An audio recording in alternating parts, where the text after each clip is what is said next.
Skip Indonesia, visit Malaysia. Negara yang 8 kali lebih kecil tapi turisnya 3 kali lebih banyak. Dan yang lebih gilanya, Forbes baru aja gak cukup. Malaysia itu kayak Indomie versi pariwisata. Murah, gampang disukain, dan semua orang tahu. Mereka pariwisata halal dan cheap and went all in. Kita punya 50 prioritas dan gak dominan di satu pun. Mungkin pertanyaan, orang tahu tak? Malaysia dikenali sebagai salah satu negara Islam yang paling dihormati di dunia. Betul ke? Kenapa boleh? Ingatkan Amerika Syarikat pelabur terbesar Malaysia. Rupa-rupanya negara dari Asia. Fakta ini pasti anda tidak sangka. $80 bilion lesap dalam beberapa hari je. Jiran kita ekonomi nombor 1 ASEAN hampir turun pangkat satu geng dengan Pakistan. Dan ada yang mengatakan rupiah kita lemah, ini dan itu. Ya karena kekayaannya keluar. Sorry, it's DJ. Hai, welcome back to my YouTube channel with me, Sari Ting Ting. Hai semuanya, apa kabar kalian? Semoga dimanapun kalian berada, tetap diberikan kesehatan, diberikan semangat, dan juga dipermudahkan segala urusannya ya, amin. Nah, beberapa hari ini Sari tak update, sorry ya. Doakan Sari cepat sembuh, pulih kembali, dan boleh buat video-video konten yang lebih menarik lagi buat kalian. Nah, di sini ada video yang Sari jumpai ya, katanya di sini skip Indonesia, visit Malaysia. Wow, pernyataan yang cukup berani daripada kakak ini, orang Indonesia. So, nanti kita dengarkan apa yang dikatakannya. Dan ada juga banyak video-video yang menarik di video kali ini. So, pastikan kalian tonton sampai akhir ya. Let's go, cum. skip Indonesia, visit Malaysia. Negara yang 8 kali lebih kecil tapi turisnya 3 kali lebih banyak. Dan yang lebih gilanya, Forbes baru aja milih Indonesia sebagai negara paling indah di dunia, ngalahin Italia dan New Zealand. Gak punya komodo, gak punya Raja Ampat, gak punya Borobudur. Ternyata indah aja gak cukup. Malaysia itu kayak Indomie versi pariwisata. Murah, gampang disukain, dan semua orang tahu. Mereka gak ngalahin rajanya pariwisata Thailand yang punya pantai lebih bagus, tapi lebih sedikit bikin pusing. Satu keputusan, visa free buat turis Cina dan India, tapi ini lebih dari sekedar visa. Indonesia itu negara muslim terbesar di dunia yang punya 230 juta muslim. Tapi destinasi halal nomor 1 di dunia selama 10 tahun berturut-turut tetap Malaysia. Di sini semua udah halal, nggak perlu dipromosiin. Karena semua udah halal, kita jadi males ngedesain pengalaman yang benar-benar halal. Malaysia sukses karena negaranya lebih kecil, jadi lebih gampang diatur. Brunei dan Timur Leste juga kecil, tapi nggak jadi pariwisata dunia. Ukuran itu alasan, bukan penjelasan. Mereka pilih 3 hal, pariwisata, halal, dan cheap, and went all in. Kita punya 50 prioritas dan nggak dominan di satu pun. Mungkin pertanyaannya bukan kenapa Malaysia maju, tapi kapan kita berhenti sadar kalau adik kita udah lebih tinggi. Nah, video ini hanya beberapa menit saja, tapi pernyataan daripada ini dia tuh padat, tegas, jelas, dan fakta ya. Wah, banyak kali poin-poin yang diungkapkan dia itu tadi tentang halal juga ya. Padahal negara kita ini muslim terbanyak, tapi masalah barang-barang halal, makanan halal pun masih diragukan. Nah, itu ya. PR untuk pemerintah juga ini. Korang tahu tak? Malaysia dikenali sebagai salah satu negara Islam yang paling dihormati di dunia. Betul ke? Kenapa boleh jadi macam tu? Betul. Ni alasannya. Malaysia mempunyai sistem pemerintahan, undang-undang dan ekonomi yang kuat dengan nilai-nilai Islam yang memang diterapkan secara moden. Yang menariknya, para pemimpin daripada pelbagai kaum dan agama boleh bekerjasama secara damai. Walaupun Islam adalah agama rasmi, masyarakat daripada agama lain tetap mempunyai kebebasan penuh untuk mengamalkan kepercayaan masing-masing. Malaysia juga mempunyai sistem pensijilan halal yang sangat dipercayai di peringkat dunia. Malah, negara seperti Jepun dan Korea pun mengikuti dan mengiktiraf piawaian halal Malaysia. Hebat tak Malaysia? Bukan itu je. Sistem perbankan syariah Malaysia juga menjadi contoh bagi banyak negara lain. Daripada pengurusan haji melalui tabung haji, ia sering dipuji secara antarabangsa kerana sistemnya yang rapi dan juga pastinya profesional. Malaysia juga menjadi pusat pendidikan Islam moden yang menarik minat ramai pelajar dari pelbagai negara. Jadi, sememangnya Malaysia bukanlah sebuah negara yang sempurna. Tetapi, banyak perkara tentang Malaysia yang membuatkan negara ini dihormati dan dikagumi di seluruh dunia. Menurut pandangan korang macam mana? Setuju tak kalau Malaysia termasuk sebagai salah satu negara Islam yang paling maju di dunia? Cuba komen dekat bawah. Ingatkan Amerika Syarikat pelabur terbesar Malaysia. Rupa-rupanya negara dari Asia. Fakta ini pasti anda tidak sangka. Wow, nampak kalian pikir negara Dalam kecil suku saja pertama tapi tahun power 2026, ya. Malaysia berjaya menarik pelaburan diluluskan bernilai RM92.8 bilion walaupun dunia masih berdepan pelbagai ketidaktentuan ekonomi dan geopolitik. Lebih mengejutkan lagi apabila Jepun muncul sebagai pelabur asing terbesar Malaysia dengan nilai pelaburan mencecah RM21.5 bilion. Jumlah itu jauh mengatasi China dan Amerika Syarikat yang masing-masing mencatat RM10.1 bilion sahaja. Apa yang lebih menarik, hampir 94% pelaburan Jepun disalurkan kepada sektor transformasi digital dan teknologi tinggi. Ini menunjukkan Malaysia semakin dilihat sebagai destinasi paling penting untuk industri masa depan seperti AI, pusat data dan teknologi digital. Bukan itu saja, sebanyak 1,249 projek diluluskan pada suku pertama tahun ini dan dijangka mewujudkan lebih 50,000 peluang pekerjaan baharu, meningkatkan hampir 47% berbanding tempoh yang sama pada tahun lalu. Selangor kekal menjadi destinasi pelaburan utama diikuti Johor dan Kuala Lumpur yang semakin berkembang sebagai hub pusat data dan teknologi serantau. Dalam keadaan ekonomi dunia yang mencabar, pencapaian ini membuktikan keyakinan pelabur antarabangsa terhadap Malaysia masih kukuh. Friends of MCMC demi keselamatan dunia cyber kita. $80 bilion lesap dalam beberapa hari je. Jiran kita ekonomi nombor 1 ASEAN hampir turun pangkat satu geng dengan Pakistan. Dan dekat hujung nanti dia akan tunjukkan kenapa benda ini boleh jadi amaran besar untuk duit korang sendiri. Tapi fahamkan dulu macam mana ekonomi sebesar ini boleh goyah dalam masa beberapa hari saja. Mula-mula kita akan tengok daripada sudut duit. Indonesia ni kan, diorang ada BI rate, kira macam OPR lah versi diorang. Dan dalam masa sebulan saja, satu bulan, Bank Pusat ataupun BNM diorang telah pun menaikkan 3 kali OPR mereka sampai mencapai 5.75%. Kita yang 3% lebih ni pun dah sakit, diorang 5%, hampir 6% dah guys. Jadi persoalannya kenapa diorang naikkan laju sangat? Ini berlaku disebabkan rupiah jatuh terlalu laju dan jatuh ke paras yang paling rendah lah dalam sejarah mereka. Dan ini pun berlakulah selepas pelabur-pelabur asing lari sewaktu pasaran global sedang bergolak sekarang ni. So naikkan kadar faedah ni lah cara diorang nak tahan rupiah daripada terus jatuh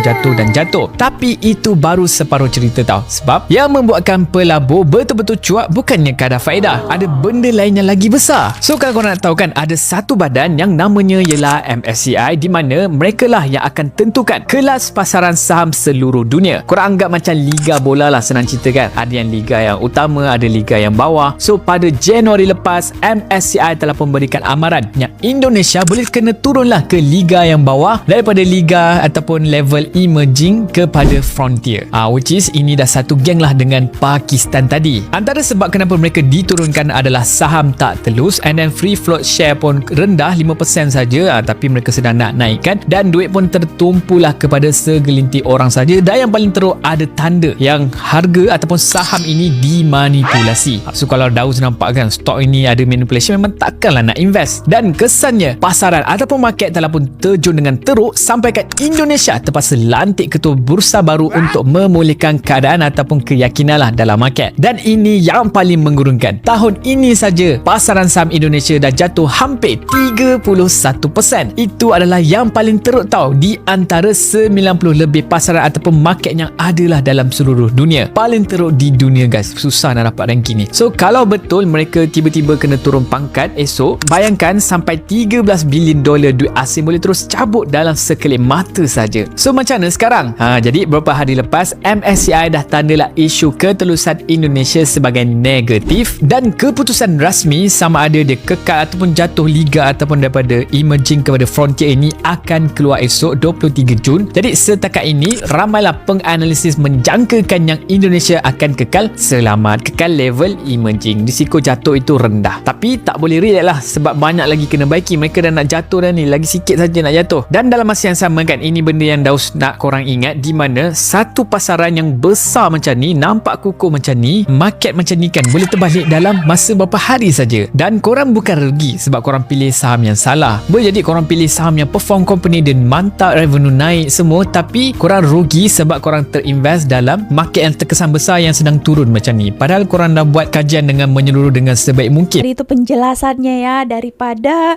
orang visit melancong pun sudah mulai berkurang juga di negara kita. Di Bali pun banyak orang yang merasa di sana pelancong-pelancongnya itu di sana banyak scam ya, pungli, pungutan liar. Hukumnya tak kuat, banyak kriminal juga kan, banyak yang terjadi, ada yang dicopet, ada yang jadi mangsa penipuan lah di Bali sana. Jadi turis itu rasa di Indonesia udah tak aman. Nah bahkan tadi tuh tentang pelaburan lagi ya. Ya macam kita tahu juga rupiah jatuh teruk ya dalam beberapa minggu yang lalu. Sekarang Sari tengok RM1 dah mulai agak turun 4.300 dah ya. Dulu udah hampir nak cecah 4.500. Dan tadi itu juga kita tengok ya tentang halal juga. Nah masih diragukan lagi di Indonesia sana, padahal muslim terbesar. Tapi kalau soal makanan ya banyak juga yang khawatir ya, karena di sana di kedai-kedai di tepi jalan ataupun di mana-mana itu banyak juga yang tak ada kelulusan halal daripada Indonesia ya. Nah itulah yang dikhawatirkan. Bahkan kalau kalian tengok kan, apalagi tepi-tepi jalan gitu ya, restorannya tuh ada yang kadang jual ular ya. Itu orang Indonesia, orang Malaysia tuh hari terkejut. Hah? Orang Islam ya, dia pakai tudung tapi dia jual apa ya, macam ular kobra ya, terkejut lah juga kan tuh ya. Jadi ya masih banyak yang diragukan lagi. Oke, so tadi juga tentang pelaburan kita cakap ya. Kenapa pelabur di Indonesia banyak yang lari? Ya banyak juga yang datang ke negara lain berinvestasi. Contohnya Malaysia ini, apalagi sekarang Malaysia ini sangat giat gencar juga dengan penarikan pelabur itu di bidang teknologi AI ya. Nah itulah menambah keyakinan pelabur masuk ke negara ini. Dan yang diuntungkan bukan hanya negara saja, bahkan rakyatnya juga, karena memberikan peluang pekerjaan yang lebih banyak lagi di bidang profesional juga ya. Yang membuat Bali sepi adalah turis-turis itu sudah pada takut ke Bali. Sudah pada takut ke Bali karena tingkat kriminal sudah cukup tinggi ya, yang dimana ada orang lokal yang melakukan kriminal, ada juga orang-orang kulit putih yang melakukan tindakan kriminal. Terus di Bali juga itu tidak ada inovasi-inovasi terbaru. Tempat wisatanya tidak diperhatikan ya. Banyak sampah di samping-samping depan beach itu ya. Banyak sekali sampah yang berhamburan. Saya juga tinggal di Bali, tapi saat ini pantainya cukup kotor ya. Turis-turis, contohnya kayak di Australia sini ya, orang itu ya mungkin agak cukup banyak di Bali karena cukup dekat, tapi sebagian dan banyak orang saya tanya, mereka itu kayak menganggap Bali itu ada jawaban mengapa mereka beralih ke Thailand. Coba Thailand itu selalu melakukan inovasi-inovasi pembangunan infrastruktur luar biasa marah kan. Kalau di Bali apa inovasinya? Tidak ada. Kayak membosankan gitu ya. Terus banyak bab utama, macet, jalanan sempit. Bagaimana turis-turis bisa nyaman dengan keadaan seperti itu? Sementara di sini mereka jalanannya sangat besar. Itu, jalanannya sangat besar ya kan? Pokoknya PR untuk gubernur Bali saat ini ya, harus lakukan perombakan, harus lakukan inovasi. Dan tolong ditindaki preman-preman yang melakukan tindakan anarkis. Itu harus disikat semua ya. Karena orang-orang barat ini liburan mencari ketenangan, bukan mencari ketakutan ya. Terus sekarang masih banyak banget perdebatan apakah Indonesia ini baik-baik saja atau tidak. Kalau dari sisi pemerintah, Indonesia ini masih baik-baik saja. Tapi kalau kita ya lihat secara objektif dan kita tidak usah mengambil banyak sekali indikator gitu ya. Kita cukup mengambil 2 indikator, yaitu yang pertama adalah indeks harga saham gabungan kita IHSG. Bursa saham kita itu adalah terburuk dari seluruh dunia ya di tahun ini. Selain IHSG juga mata uang rupiah kita yang terlemah ya. Jadi maksudnya yang terlemah di sini adalah yang penurunannya paling dalam, begitu pula IHSG. Kalau kita bilang bahwa ini karena faktor geopolitik saja, ini salah besar ya, karena seluruh dunia itu mengalami hal yang sama.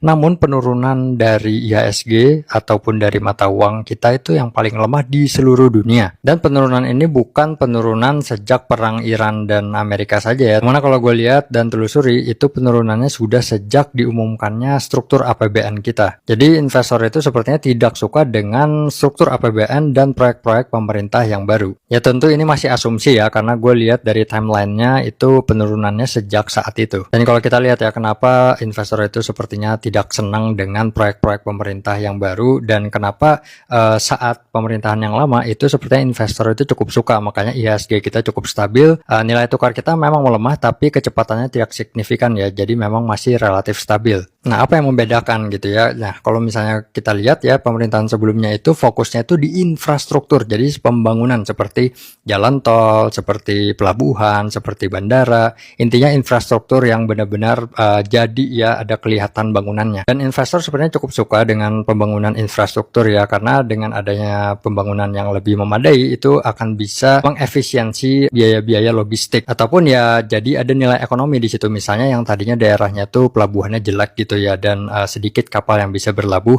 Nah, setelah dibangunnya pelabuhan yang lebih besar ya, otomatis banyak kapal-kapal yang bisa masuk lebih banyak gitu misalnya. Bahkan pembangunan IKN sekalipun, walaupun banyak yang nggak seneng ya, tapi itu sebuah infrastruktur yang dimaksudkan untuk supaya ekonomi itu terpusat tidak hanya di Pulau Jawa ya, dan itu kan bisa membangkitkan ekonomi di sekitar sana ya, yang mana tadinya itu sangat tertinggal. Dan kalau seandainya itu menjadi pusat ekonomi baru, maka akan banyak investor-investor yang tertarik untuk masuk ke sana dari lokal maupun asing, yang mana itu bisa menambah lagi infrastruktur baru dan proyek-proyek baru, dan itu akan menciptakan lapangan kerja. Dan kalau misalnya kita bandingkan dengan proyek strategis pemerintah sekarang, MBG dan Kopdes, itu kan efeknya jangka panjang banget ya, dan itu pun sulit untuk dijustifikasi efeknya. Untuk masalah multiplier efek supply chain-nya itu juga masih sangat jadi perdebatan ya, kita lihat transparansinya itu masih kurang. Ya jadi kalau menurut gue itu sih kenapa alasan investor itu kabur dari Indonesia. Ya sekali lagi itu hanya pendapat gue pribadi guys, menurut kalian gimana? Banyak juga teman-teman dari China mengeluh tuh investor, karena di sini mereka dikerjain,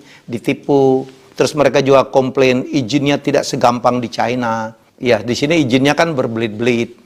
Kemudian ada hal-hal tertentu yang tidak diperlukan, misalnya ada ormas yang di China itu tidak banyak tuh, tidak ada maksud saya ya.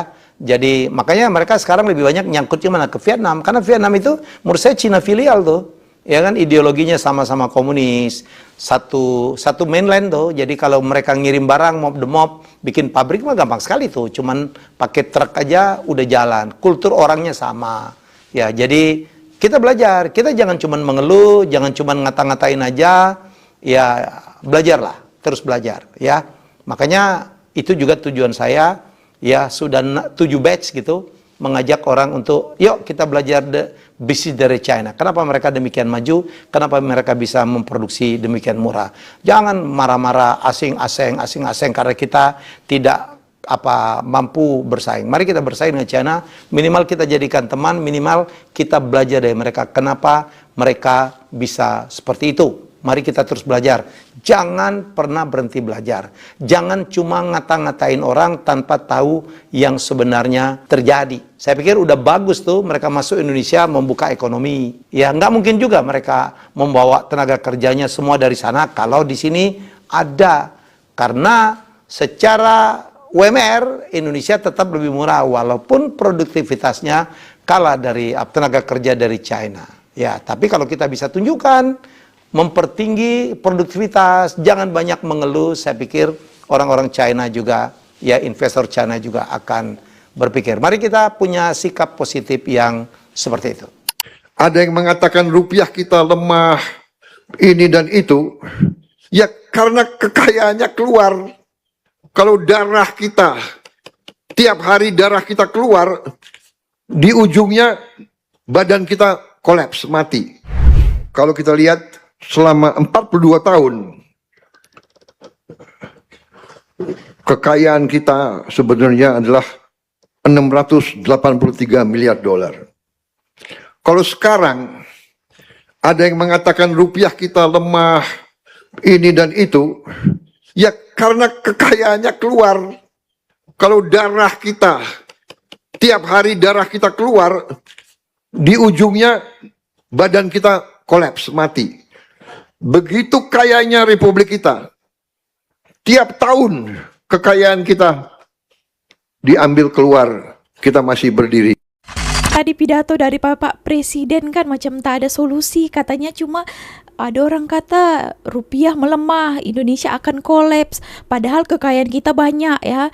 Kekayaan kita banyak terus mengalir ya, lama-lama kolaps juga Pak. Jadi ya diatasi lah. Tapi pemerintah ini saya tengok lah ya, tak tahu dia mau supaya rakyat jangan panik ya. Katanya baik-baik saja ekonomi kita, tak ada investor pun tak apa. Kita punya kekayaan alam, negara kita kaya, kita boleh berdiri sendiri. Negara luar yang mengemis-ngemis sama kita. Nah itu daripada side pemerintah ya. Tapi di dalam kehidupan dunia kenyataan ya, rakyat juga yang merasakannya ya. Tak ada pekerjaan ya, diakibatkan investor lari, tak mau berinvestasi di Indonesia, tak ada lapangan pekerjaan kan. Jadi rakyat ramai yang pengangguran, pemerintah pun tak ada kasih solusi. Ya rakyat juga yang kena. Yang kedua, barang-barang itu mulai naik harga mahal ya, rakyat juga yang kena kan teman-teman. Ya itu tadilah banyak lagi sebab-sebabnya. Sari pun bukan pakar ekonomi, tapi saya daripada side rakyat tengok banyak juga rakyat-rakyat apalagi yang kelas menengah ke bawah itu sangat berdampak ya dengan ekonomi di Indonesia yang sekarang ini tak stabil. Nah macam itu. Oke teman-teman, semoga pemerintah boleh tahulah cara mengatasinya. Ya jangan hanya bercakap-cakap saja, pidato saja, tapi ya rakyat lagi yang terkena gitu. Oke, so segini aja video kali ini. Terima kasih telah menonton. Doakan Sari cepat segera sembuh, aktif kembali buat video-video konten yang menarik lagi ya. Terima kasih. My next video with me, Sari Ting Ting. Bye.